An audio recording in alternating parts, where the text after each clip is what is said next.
Thanks so much for joining us here on ANF Plus. I'm Joy Lim Nakra, and taking a look at some of the top stories that we're following right now. A Fulton County Superior Court judge has ruled that election results must be certified here in Georgia.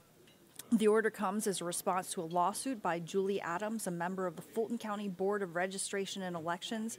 Adams argued she should be able to forego certifying election results, but Judge Robert McBurney said certification is a mandatory part of election superintendents' duties. Election superintendents do have some discretion on how they canvass, McBurney said, but certification, he ruled, is a, quote, mandatory fixed obligation. Adams is a Republican who previously refused to certify the May primary election. Now, this ruling comes as early voting is in full swing in the battleground state of Georgia. We're 20 days away from Election Day now. The polls officially open. Thousands brave the cold around Metro Atlanta to be some of the first to cast their ballots. Around 72,000 people have already checked in to vote today. Sarah Hammond is from Buckhead Library, where you saw quite a big crowd this morning. A line 60 people deep formed at the Buckhead Library early Tuesday morning.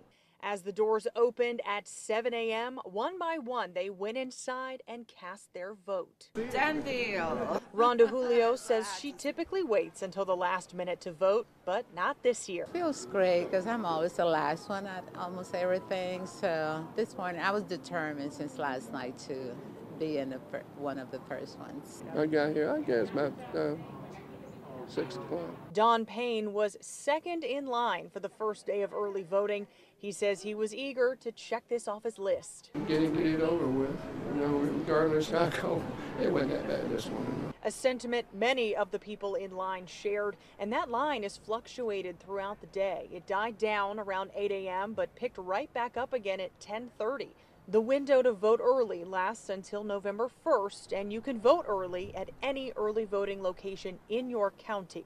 Vincent Pisa says not only did he want to avoid the Election Day lines, he's also proud to be one of the first people in Georgia to cast his vote to decide who will be the next president of the United States. It's an important election, and we're really a critical state in that election, so I feel honored to be voting. Julio says she thinks the big crowds will continue through Election Day. This is a very important election, and so I think mostly everybody will be out here trying to cast their votes.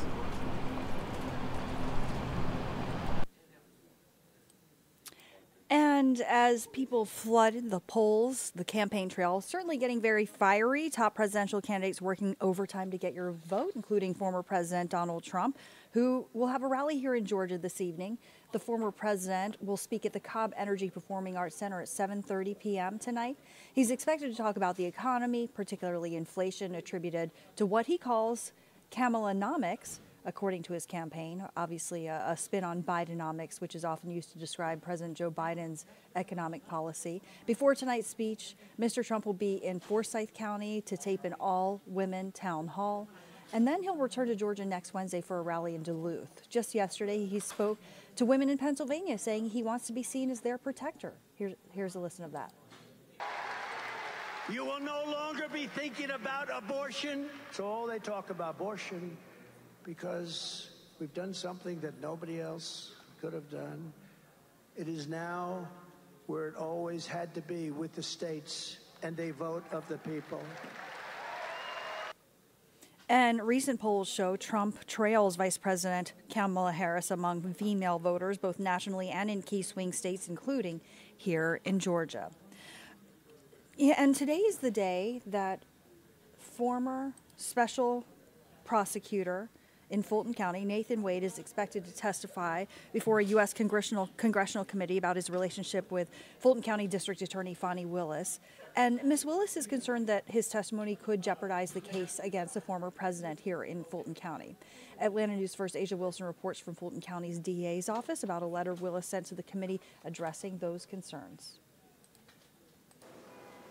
District Attorney Fani Willis is urging her former flame not to testify in the nation's capital today, specifically about anything that could compromise the Georgia indictment against former President Donald Trump. In the letter, Willis says her office has instructed Wade not to talk about confidential or privileged information that may jeopardize her investigation against the former president.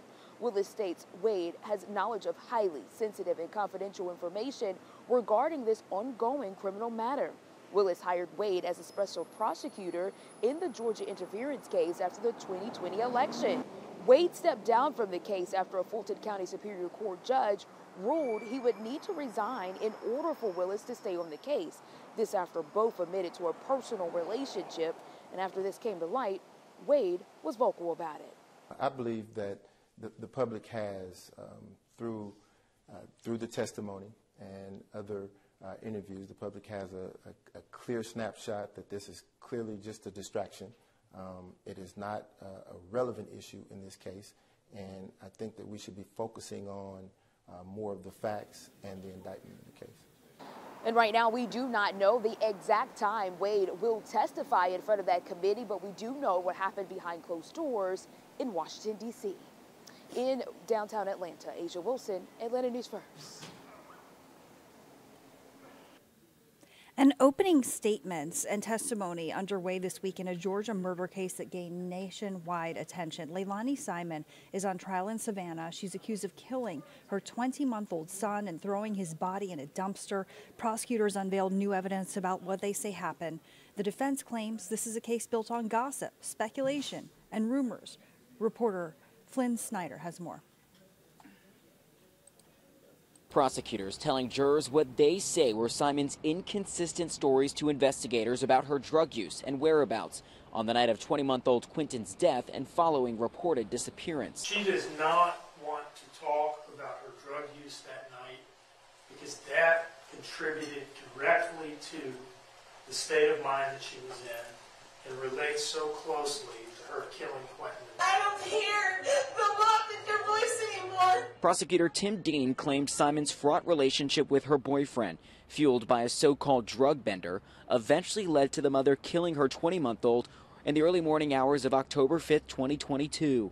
Got in her car with his body, drove to a dumpster, and threw him away like a piece of trash. Simon's defense team pushed back, saying prosecutors have a lack of evidence. This whole case is about rumor, gossip, speculation and innuendo, and ultimately the state's bold conclusions about what they say happened but can't prove. My son is not in his sleeping.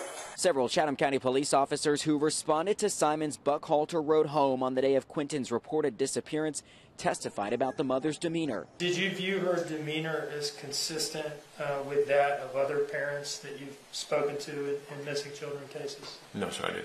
Simon's defense saying prosecutors put up conclusions, not evidence. Now, rather than your conclusion being what they put in front of this jury, wouldn't the actual video from that body-worn camera be a better indicator of what actually transpired?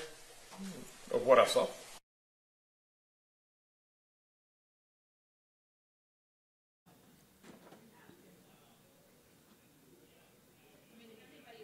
Turning to an A&F investigation now as we get closer to the holidays, Atlanta News First consumer investigator Better Call Harry wants to warn you about a scam that maybe doesn't seem like a scam, an unknown package arriving at your door and there is no return address. Here's Better Call Harry. The Better Business Bureau says the brushing scam is on the rise. It doesn't feel like a scam. I mean, what could be wrong with getting free stuff that you didn't order? What's the problem? Well, you're being used. In the online retail marketplace, whether it's Amazon or an independent seller on Etsy, positive reviews combined with high sales volume equals profit. Here's a random example we found on Amazon. The Chom Chom Roller Pet Hair Remover. In a world with no reviews or sales numbers, I'd move on. But Chom Chom has 186,000 ratings, and most of them are 5 stars. Suddenly, it's like, I want it. My dog needs it, even though I don't have a dog. Amazon does not allow sellers to skew the numbers. But shady online businesses and independent sellers figured out how to cheat the system. They scour the dark web, stealing the names and addresses of real people like you. They send the product to your door with no return address and count it as a legitimate sale, even though it's not, to boost the numbers. Here's the bad part. According to the Better Business Bureau, they use your identity to post positive reviews to sell more stuff. It's a form of identity theft, and it is fraud. And here's the other thing. If your name is on the dark web, which it probably is, what else did they get? Your social security number? I have one favor to ask for you to do this weekend. Please, every time you open up an app or go to one of your online accounts, set up two-factor authentication. And one other thing I want to add, what do you do with that package? Can you keep it? And the answer, according to the U.S. Postal Service, is yes. I'm Better Call Harry, Atlanta News First. More on that and all of our top stories on atlantanewsfirst.com or downloading our free mobile news app. Thanks for joining us. Now, here's more local news live.